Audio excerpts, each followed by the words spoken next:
Hi, everybody. Thanks for joining us for another session at Craft Beer Professionals Fall Virtual Conference.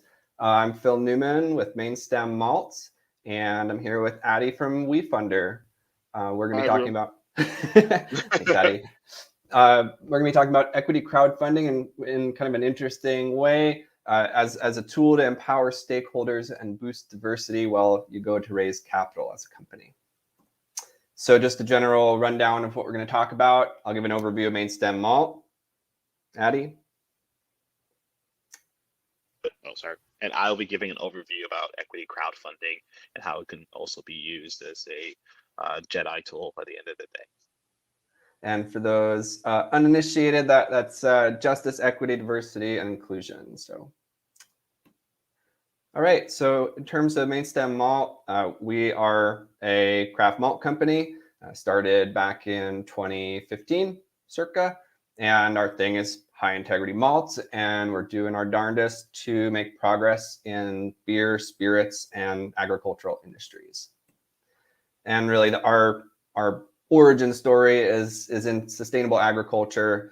My background's in natural resource conservation, and my wife and business partner, Alyssa, her background is in sustainable agriculture, and we got this idea to start a malt house as a way to basically support on-farm conservation work with family farms through the power of beer and spirits.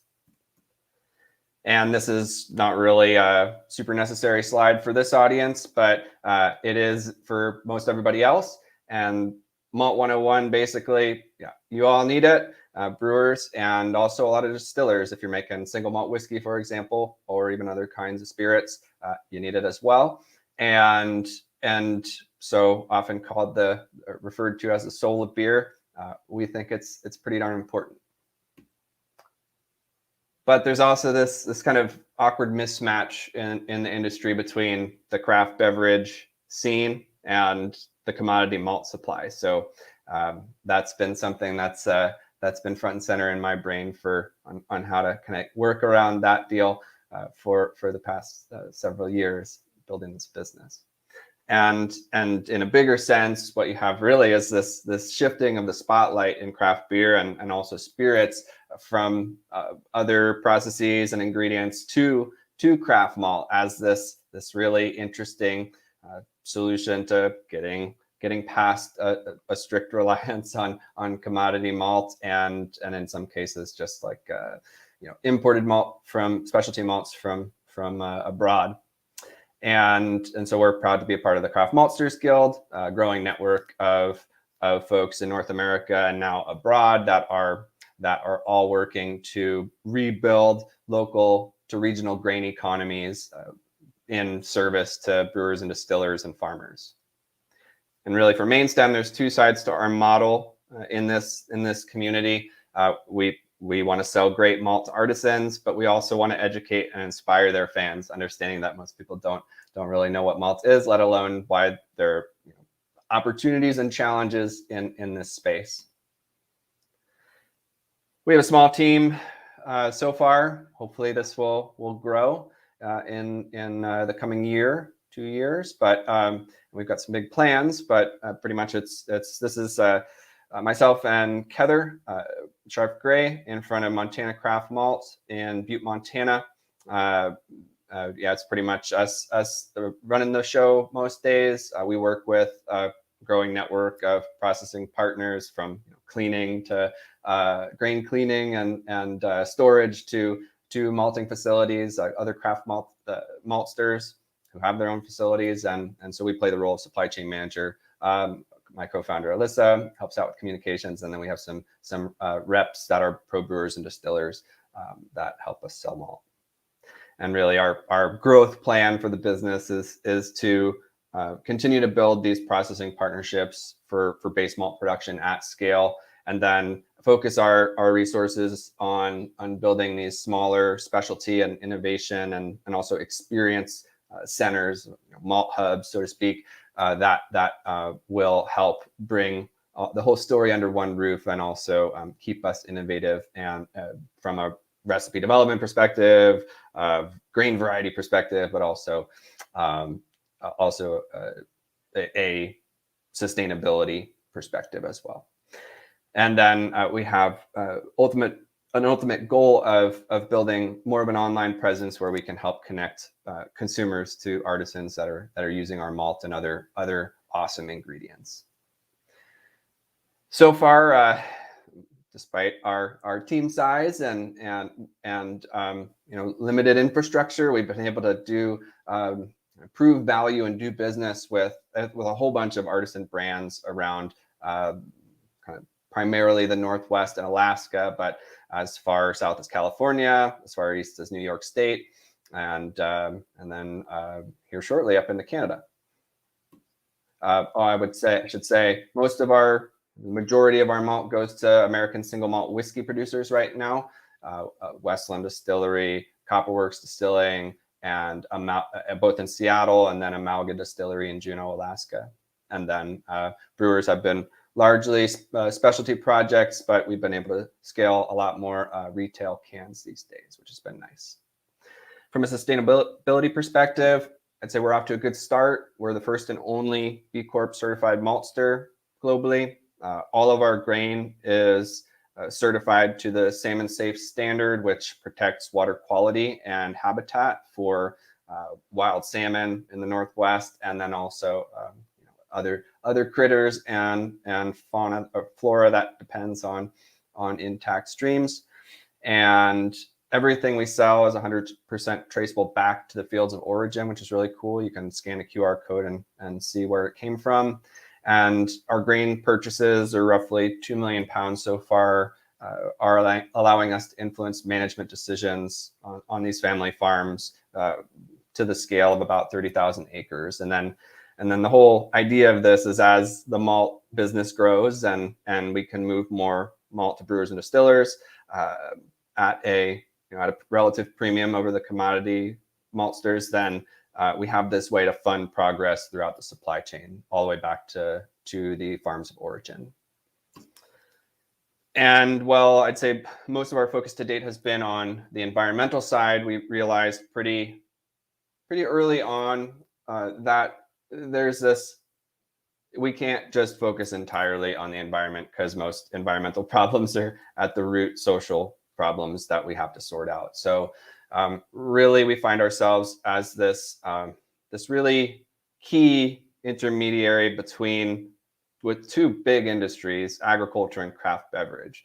And so this is the case for us. This is our nexus, but I guess I'd like to challenge everyone to think about kind of what their nexus is, and what conversations or communities, different stakeholder groups that they are playing a role in connecting and facilitating conversations or not.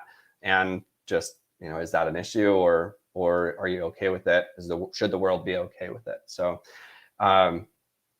agriculture in particular has both of these industries have some rather large social challenges to work through. Agriculture, just to name a few of the social woes, really lack of diversity and power. It was very bluntly built on, at least in our country and a lot of other places in the world, built on stolen land from indigenous peoples. You have family farms that have been able to establish and succeed over the years through multiple generations, and that's a beautiful thing in its own right. But these family farms are also struggling, and are often, like, the common trend is these family farms are folding to larger corporate outfits and landowners, and then there's not enough new farmers entering production agriculture. And then lastly, we have this missing mid-scale, where agriculture is really just split into two primary modes, where you have really small scale production that is relatively diverse, I would say, and then you have large scale production agriculture that is more industrial and where most of the food comes from. And then you have this mid-scale that's just been largely abandoned, and that's the place that we operate in. And then you have the craft beverage industry, which these are familiar topics for the people listening to this session. And yeah, some of the issues here really probably don't need to remind you, but lack of diversity and power again. So common thread. Issues with treatment of women, LGBTQ folks, and the BIPOC community.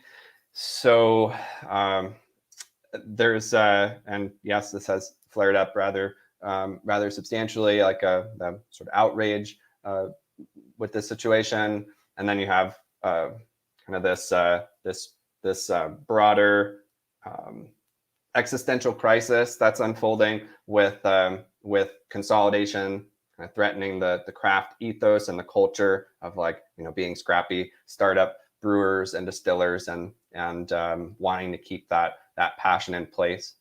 And also my biased opinion as a craft maltster, is that craft brewers and distillers have built their businesses primarily on commodity agriculture. So that's a bit of a crutch. That it may be fine if that's within your worldview, but in my opinion, we need to expand beyond that and create more options and more ability to support local to regional agriculture at a smaller to mid scale.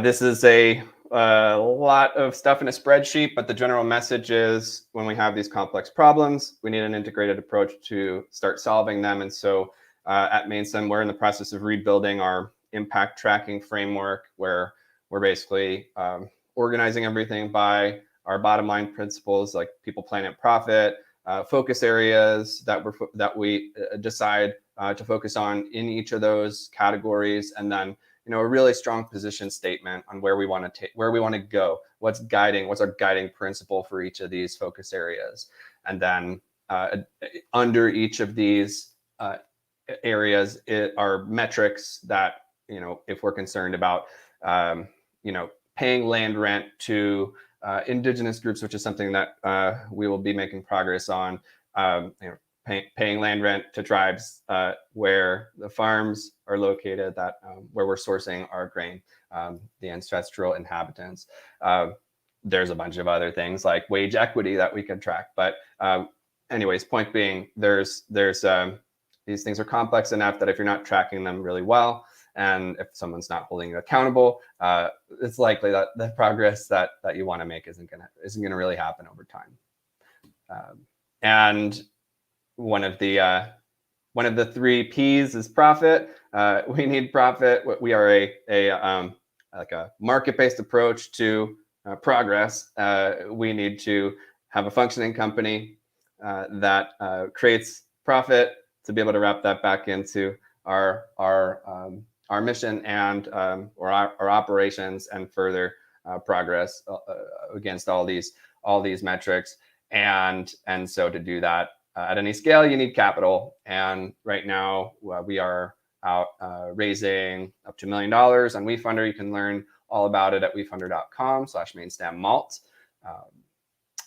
Besides the raising the money aspect of it to build things, pay for salaries, stuff like that, we decided to take in kind of the early stages of putting this fundraise together. We decided to take it in a little bit different of a direction than I would say most folks are doing, and that's really trying to use it as a tool for diversity, equity, justice, and inclusion. And so I would say currently equity crowdfunding, and Adie's going to talk all about this next, but really the focus is on raising money, but also the focus is on empowering diverse founders and allowing regular people to invest in companies that they believe in. And that's beautiful. It's great. We support that. In our case, we have a lot of different aspects to diversity within our team. But I'm a bearded white dude founder, and so really, like, one of the big things we need is more perspective in the company. Well, I should say I'm a bearded white dude founder, and we have a small team, so by default, we're not terribly diverse in perspective wise. And so crowdfunding is this way to bring more diverse perspectives onto our team and to make them feel part of it. And so the general approach is shareholders have influence. Small investor bases are likely not diverse by default. Equity crowdfunding, however, is open to the world of investment. Anyone can invest. If we can invite new perspectives while raising money, that also gives us the ability to harness those perspectives, to empower those perspectives for good and for growth going forward. And off to Adie. All right, Phil, thank you for being my bearded brother and joining the equity crowdfunding family. All right, hi everyone. I am Adie Akuffo-Afful, also known as AAA, Wefunder's resident upstate New Yorker. Here to let you in on a little known secret of RegCF, also known as equity crowdfunding, right? So today I'll run through how RegCF as an industry has came to be, the current landscape, and the benefits and drawbacks of equity-based crowdfunding, as well as our goal to create a more equitable future. On a side note, I'll be making this action over lasso just for Phil every time I need the slide to be changed, so don't be weirded out.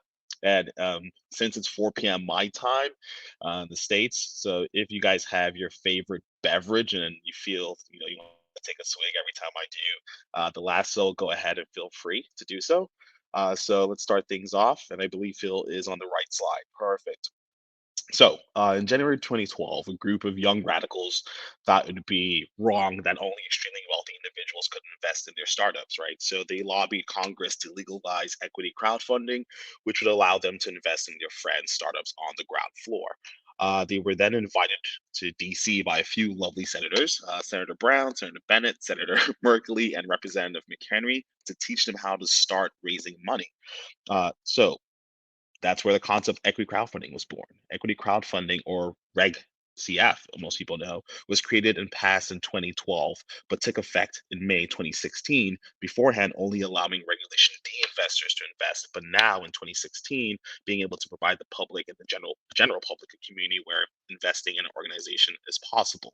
I don't feel a sense of meaning when I buy shares of Amazon, even though I'm happy with the returns associated with it. But for a small business and a startup, I can support those I believe in from the ground up and see the real value of returns over a couple of years. So that is the core of what RegCF is all about. It's about voting with your $100 in the future you want to see built, whether it's a local coffee shop, an aerospace program, or a brewery, right? It's about believing the founders with crazy ideas who've helped the community and leaders, and basically be having these leaders who want to revitalize the main streets. Our founders have created over 15,000 jobs in terms of just our platform as a Wefunder, but I want to talk about the whole industry as a whole, right? And so we're able to help retail shops all the way to breweries and anyone who's looking to start something in their community actually open it up. So a few things have changed, especially with the law and the regulations associated with crowdfunding. Beforehand, and back in 2016 all the way to 2020, in the beginning, you could only be allowed to raise up to $1 million through your community in a given year. However, the law just passed recently in March 2021, allowing individuals to raise up to $5 million from their community, which was a huge amount of funding at this time, right? So now we're able to help not only individuals who were looking at their Series A and Series B raise a portion of their rounds from their community, but now it's at the length where it's like usually they wouldn't do this process due to the fact that it was such a small amount of money coming from their community that there was no benefit of doing so. And now individuals are able to tap into this network of crowdfunding and be able to raise a massive portion of their round through their community. Lasso. Awesome. So, what is the RegCF portal? What's RegCF, right? So, RegCF is a portal that allows you to aggregate all your investors into one line of your cap table, or aggregate everyone into one portal in order to actually have that investment come through. A lot of different platforms do it either through a CrowdSafe, which basically allows individuals to invest alongside each other. And WeFunded does it through an SPV, very similar to what angel syndicates usually utilize, which allows basically everyone to come in on one line of your cap table. And then from there, you only need one individual to sign off on any documentation versus having to deal with 100 individuals having to sign off on paperwork, right? This is very beneficial for the founder just due to the fact of how fast things can go, right? If you want to do an acquisition, you're trusting that one individual you guys basically elected to help Phil or anyone basically scale their company. And so with this, now you no longer have to wait on 100 people to actually sign off on something. You just need that one individual who is in your corner to sign off on the fact that Phil is going to either acquire a new company or scale it, right? So this is something that's been super awesome. But going back to what regulations CF is and what Wefunder is we're an approved portal by the SEC, allowing individuals to go ahead and invest directly through to your organization and have a piece of equity associated with it. And the way individuals kind of do this is by inviting their supporters onto our platform. And then from there, basically first, listing on our platform first, right? So you have to make sure that you actually have an account where people can go ahead and actually invest in your company. From there, inviting your main supporters to invest alongside whatever terms you're looking at this point in time. And then at that point in time, Wefunder and other regulation CF platforms allow you to then reach out to the crowd of community of individuals who are just interested in investing in you. They may have no direct contact with you, but they just love the idea, want to invest and make it happen, right? And so this is something that's absolutely amazing. Usually for most Reg CF platforms, specifically Wefunder, we don't file your paperwork until you hit about $50,000 of approved funding on your campaign. And at this point, you can do anything you need to basically raise that initial 50,000. And let me take a step back on that, right?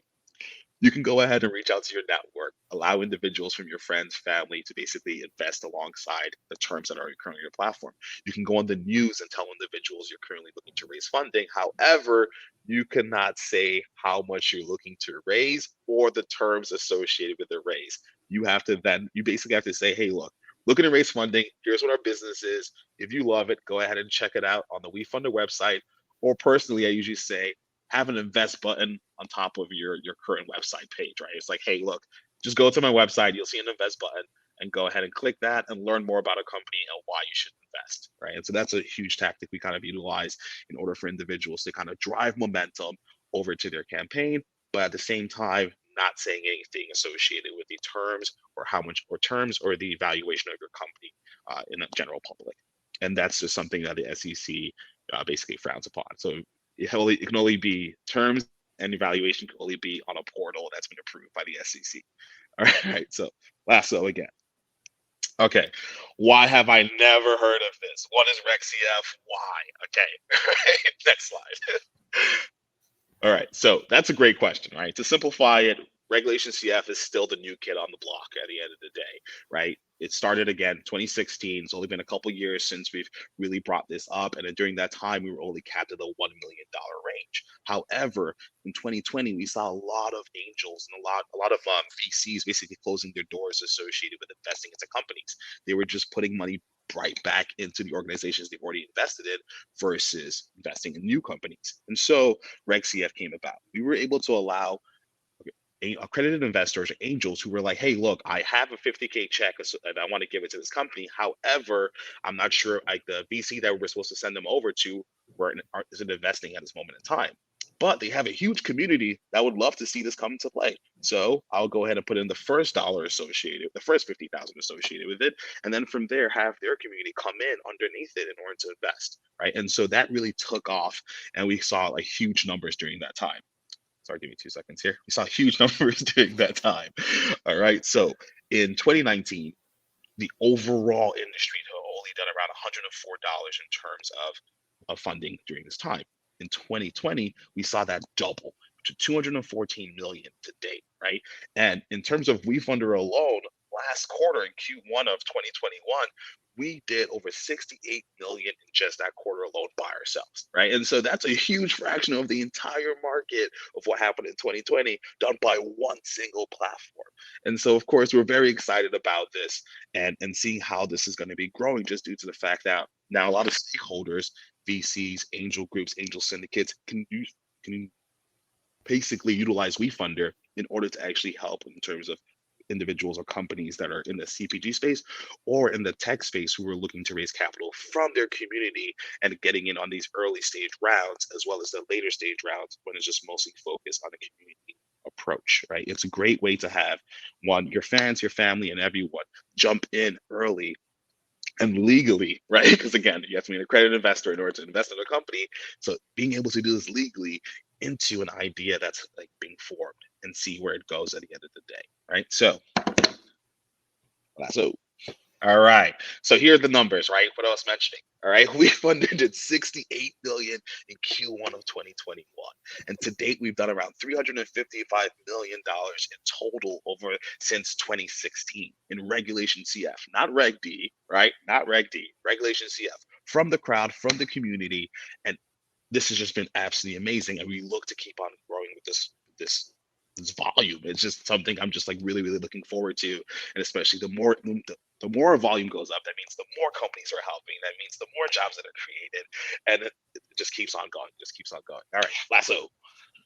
All right, so why is this growth? I think we already mentioned this, right? Micro VCs, angels, and the community are now utilizing Wefunder as a way to invest into companies they love, right? So from the micro VC, they see this as an amazing way to go ahead and basically aggregate a whole bunch of people that already believe in the product, and at the same time being able to value that in a way that, hey, look, I can come in for a small amount of it. I'll be the expert associated with making sure this company is able to scale and grow. You guys just have to invest underneath me and trust me in order to make this happen. And most micro VCs have a track record associated with success. And so being able to, one, utilize this from a retail investor point of view, where I'm like, hey, look, I'm going to give you my money. And basically, I know for a fact that you've had some success previously. Let's go. All right, let's make this happen. From an angel standpoint, exact same thing. First dollar in, they want to make sure at the end of the day, this company is coming up to par. But at the same time, they want to allow your friends, your family, in order to actually invest in you as well. And so this is a huge, huge move that we've seen recently from both a micro VC as well as angels, basically utilizing their crowd in order to also help the companies that they're investing in, right? Just due to the fact that they both have networks, they both have the expertise associated with the fields and the companies that they're bringing onto the platform. And then at the end of the day, they want their communities or their followers as well to invest alongside them. And this is just another way to do so as well. And from the community approach, why not, right? If I love the next beer, for me, I definitely like hummus, right? There's a company downstairs, freaking love them, Ithaca Hummus. Every single time I'm like, yo, Frank, come on, man. Let me put some money into your company. Come on, this is something amazing. And so that's the same exact way. If I love a beer, if I love the food, if I love a brand so much, I'm like, look, if I can invest in you and hopefully one day you succeed, I'm basically making my money back, right? All the money I'm giving to you for hummus every single week. At the end of the day, one day, hopefully the returns come back, right? And so this is just an investment in my future to make up for all the fact that I've been spending $5 each week on hummus. All right, next slide. So how is this different from Kickstarter? Man, that's a good question, right? So for Kickstarter, it's all about a product base, right? So basically, I'm buying a product at the end of the day. At the end of the day, every single time I put money into Kickstarter, I want a product at the back at the end of it, right? For GoFundMe, straight up donation, right? I love what's currently on there. I want to donate to you. I want nothing in return, right? And so for RecCF, it's based upon equity and ownership. I'm basically investing into your company for ownership in it, and hopefully one day the dividends come back out of it. Either it's an acquisition play or an IPO, but my whole entire goal is to make sure at the end of the day, I'm getting paid back at some point in time, and there's a multiple associated with it. So who's able to invest? Everyone. Everyone is able to invest into any campaign that's on an approved regulation crowdfunding platform, right? And usually the way we like to do this is 10% of your yearly salary or 10% of your net worth, right? And so in order to make sure that, one, we're keeping everyone compliant, we want to make sure that if you're going to be listing on our platform, we basically ask you for how much you're currently making your salary or your net worth. If you're above the accredited portion where it's making over $250,000 or more, or have a net worth over $1 million, we usually ask proof associated with that, just so that we know that at the end of the day, you are not spending the amount, like you're not overspending and basically getting in trouble associated with it. We want to make sure at the end of the day you keep investing into more companies, and so we don't want you to be in a situation where all of a sudden you're not able to actually pay for your living expenses or anything. And so that's why we have these caps associated with it. All right, how to engage with your audience. Okay, so if you're currently still on here, you're still listening to me. That's not, like, I think you're interested in RecCF, right? So this is hopefully, hopefully, right? So if that's still the case, right, how can you engage your audience and basically see whether this is a possibility for you at the end of the day to possibly do a Reg CF campaign? Easy, right? Go ahead and do a quick Instagram post saying, hey, would you guys invest in us if we were to do like, if for $100, a minimum of $100? And that's how you're able to see that engagement in the first place, right? Usually for companies who are looking to launch a Reg CF campaign, I say, hey, like go ahead and do a small outreach to either your social or a few individuals and ask them, hey, how much would you invest if we wanted to like raise a round from the community? And at that point in time, seeing that kind of engagement associated with it, this is a perfect way to do it, right? So find out whether there's an engagement, find out whether your customer base is looking to possibly invest in you and love your product, and then from there, take the next steps associated with doing a crowdfund and go on a platform. Do your research associated with each of the platforms to see which one's more beneficial associated with your industry, and then take the next steps, right? So, all right. So usually during this time, there's something called a reservation currently, right? So a reservation, it is exactly what it means, what it actually is, right? So a reservation associated with crowdfunding is individuals basically you create a profile on a platform. From there, you're able to send it out to your network, and based upon that, individuals can go ahead and say, hey, look, if you were to hit that 50K minimum, I would invest this amount. And so it's just basically a reservation in the future that once your Form C has been filed, I will go ahead and invest this amount. So in terms of time wise, nothing at all, right? You don't have to put any of the legal documentation associated with your case on the platform. You can basically go ahead and list your company, exactly what you're looking to do in the future, have your pitch deck associated with, explain why individuals should invest in you, and then from there you can kind of turn it on and see whether or not individuals like to actually invest. If you hit the 50K mark, that's when you have to do a lot more of the homework, right? At that point in time, Wefunder is going to be asking you for your legal incorporation, or you want to basically have all your financials for at least 2 years. If your company is newer, we just need the financials from the corporation date to that. And basically, we set you up with an account manager. We have some amazing, amazing account managers that you're going to love and basically help you throughout this whole entire process. But before you make that first step, it's of course engaging with your community offline first, right? So either through social media or small group selection. And then from there, if there's a lot of interest, go ahead and start a reservation without having to do any of the legal paperwork associated with it. You can go ahead and still promote, see whether or not individuals want to actually, like from a regional standpoint, want to invest. And then from there, of course, divert them over to your reservation page that's on Wefunder that you can create 15 minutes and start, right? And test it out. So, sorry. All right. So this is pretty much what I just talked about, right? So testing the waters at the end of the day. So reservations are in the testing the water space, seeing whether or not there's interest and engagement associated with your campaign.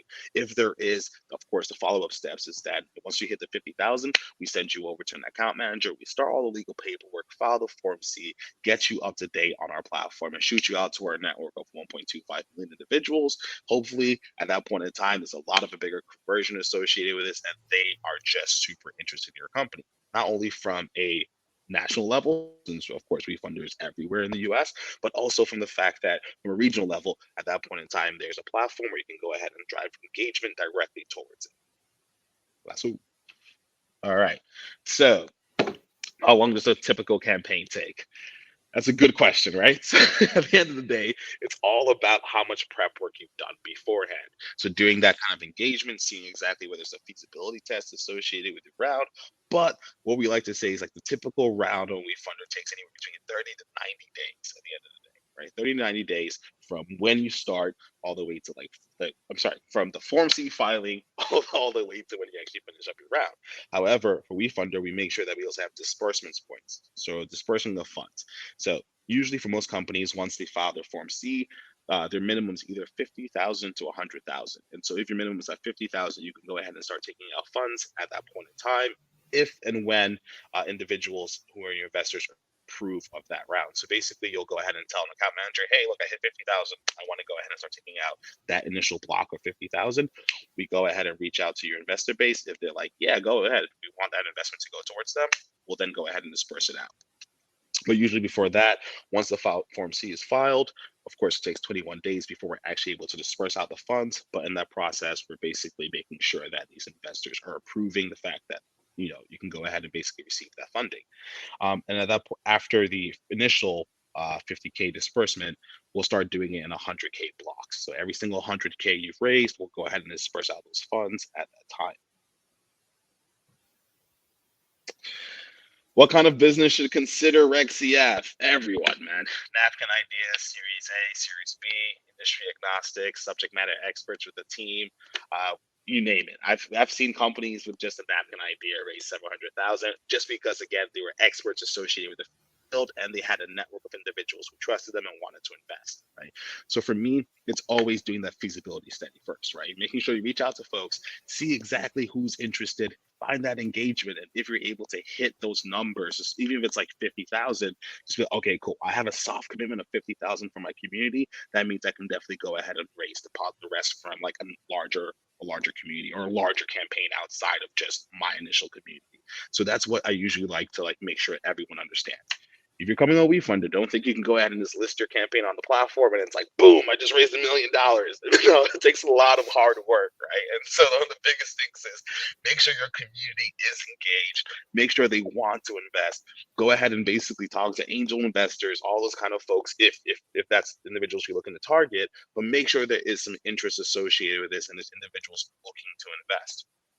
On a side note, in terms of angel investors, right? One of our biggest things is Wefunder does not take a percentage of investments from from individuals who are investing over 25K or more, right? So if you have somebody in your family who, or like a friend or an investor who's like, hey, look, I want to throw a $25,000 into your campaign, but I don't want any fees to be taken out of it. We won't take any fees associated with it. So any investments coming from your network that are 25,000 or more from a single individual, again, a single individual, right? We will not take a fee associated with it. That's basically a free investment for you on the platform, and we will do all the paperwork associated with it, right? We can put them on their own line on the cap table, and that's pretty much it, right? So it's basically hands off. We'll do all the legal paperwork associated with it. You get a free 25,000 or a hard-earned 25,000, but then we basically pay for the fees associated with the legal paperwork. So it makes a lot of sense. We love it. Why not? All right. So all right, so before launching a campaign, we kind of talked about this a little bit. Basically, once you have hit the 50,000, all the paperwork we'll kind of need from this is like anything from your GAAP financials, which of course I can go ahead and send this slide over just from understanding, but these are all the materials you need, right? So it's like, make sure you have your disclosure, basically any investor or any employees that have 20% ownership associated with the company you'll list, best fundraising rounds, past fundraising rounds you've had. There's a lot of words, but basically you guys can see this, and we can definitely send these slides over. That's what.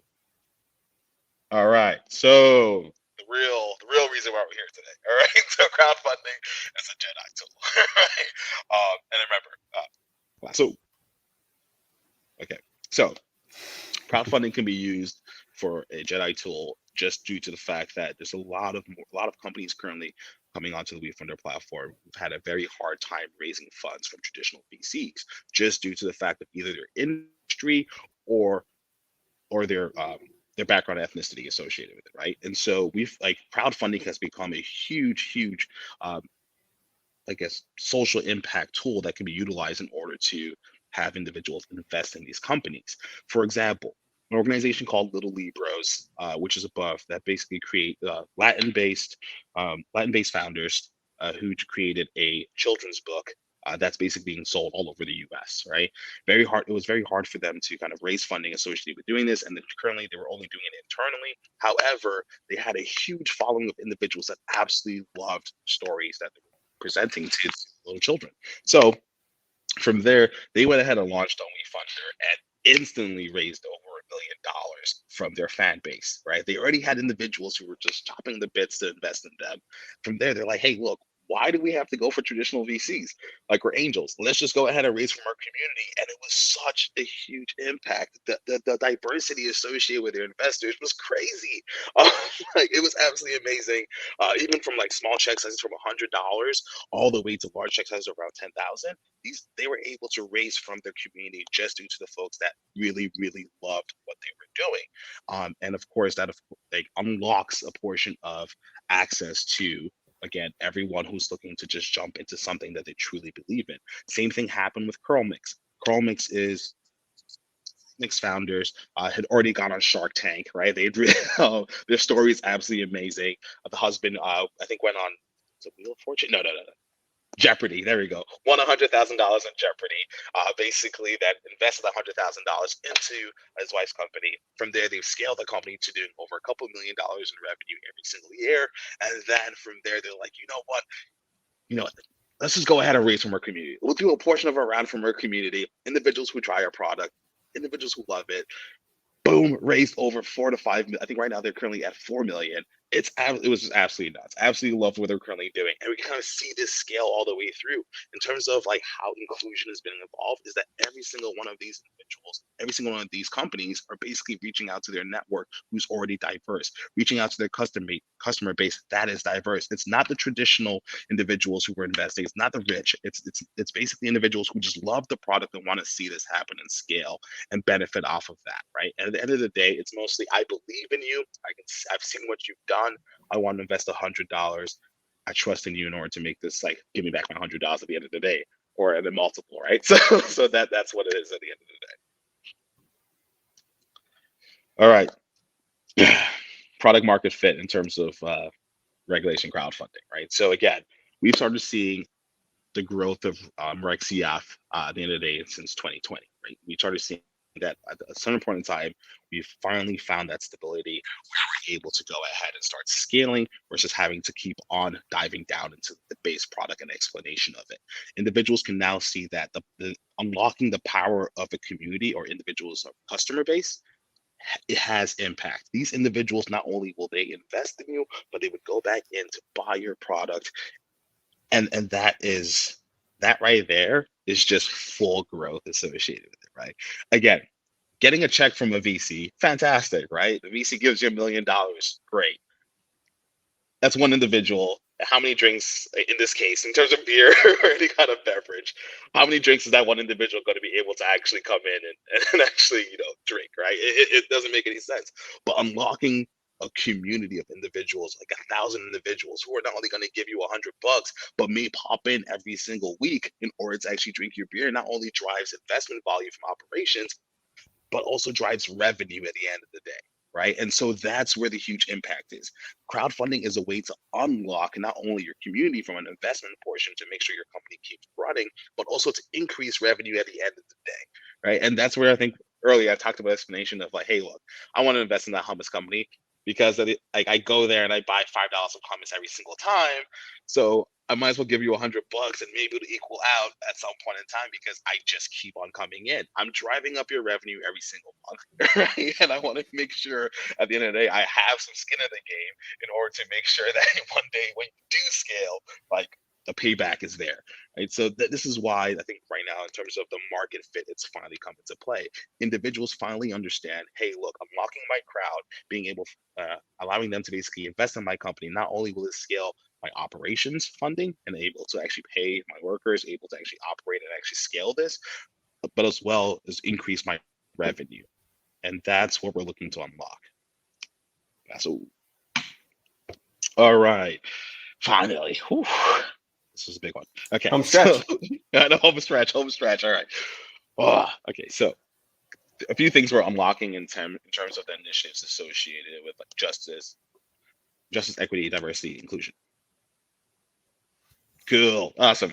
Sometimes I just like lose it, right? So I'm like, hold on, what am I talking about? But it's the current initiatives we have, right? It's something that Wefunder really been pushing associated with this. Currently, we're partnering up with the National League of Cities. So basically, they have a program called CIE, which is Commit to Innovation and Entrepreneurship.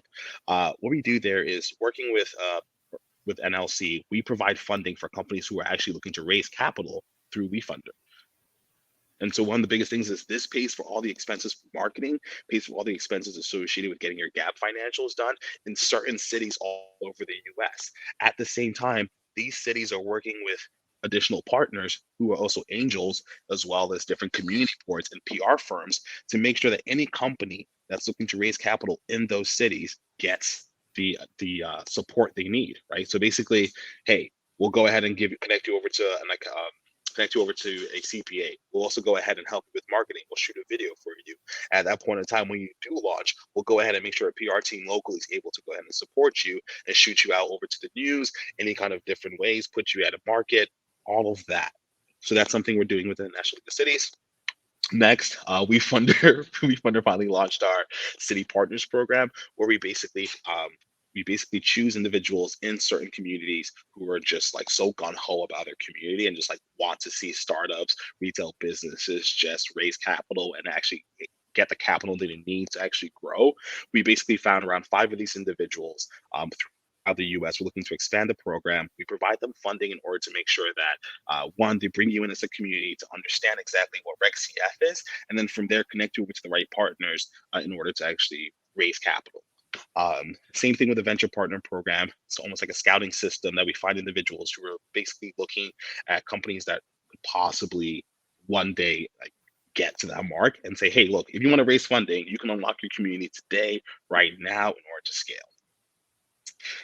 We also started doing, man, this is a lot. Okay. We also started doing programs called the investment circles and community circles, where we basically teach investors about their investment thesis. We help them unlock or understand what drives them in order to see what organizations would they like to invest in. Most of these investors are looking at probably investing $100 at a time in some companies, but at the end of the day, we want them to be able to understand why they invest into these organizations and see exactly what is a good investment and understand that. And so we're looking to bring these programs all around the US. Currently, we did our first one. We had 30 individuals basically like understand the investment thesis, basically meet up with a couple of angels and understand how they went around looking at deals. And then finally, I think we're going to be graduating them in the next couple of weeks, where they're like listening to a bunch of demos and investing based upon what they believe their thesis is. And lastly, of course, university programming. Why not, right? Unlock them, get them young. I'm joking. And then it's basically, hey, look, as a student, and these individuals who are coming out of college are going to be the ones who are possibly making a lot more money at the end of the day, since they're just starting off right now from a certain standpoint. And so these individuals want to understand why social impact is so huge associated with it in terms of the industry, and want to understand exactly how they can also how they can help their community, local community. And so the way we teach them is exactly understanding what it is to invest in your community, meeting local community, like local founders in their community, and kind of getting understanding of why they should invest back into it, either from a mentorship aspect, helping them out with any of their financials or their accounting, or kind of just helping them get to the next stage of possibly one day raising funding. So these students basically go in, help the founders of these organizations basically like scale up their business, and then also have, if at a certain point when they're actually looking to raise capital, pitch to their student base as well. Whew. Okay. Finally, what we could do better, right? And this is the big one. So Phil and I were talking like earlier this week, and he was asking me some information like, "Hey, man, do you have any information around diversity of your investor base?" And I was like, "Yeah, we should, right?" just in general, like, yeah, why not?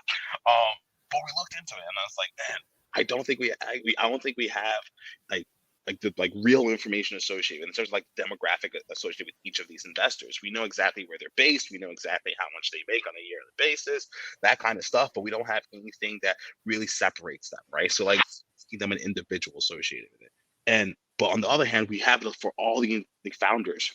Every single founder that's come through Wefunder, we've made sure to keep track of that. But in terms of investors, we have not. And so something I definitely see us doing next is making sure that we're able to tap into that information associated with how diverse our investor base is, because that's the next step, right? Making sure that we're able to include individuals or give access to individuals who would like to invest. But again, we want to make sure that we're bringing them in as an individual versus grouping everyone together. And so that's something that we're really looking to push on for our next step. And that it was just kind of it was crazy to me, because I was like, yeah, we totally have it. But at the end of the day, it's like, no, we don't. I gotta take a step back. Exactly, it's gonna be exciting, and as soon as we have that information, of course, we're gonna be pushing it out, just so that individuals who are looking to raise funding can see that not only are there individuals who may be interested in their organization, but it's gonna be a very diverse amount of individuals who are basically investing in their campaigns.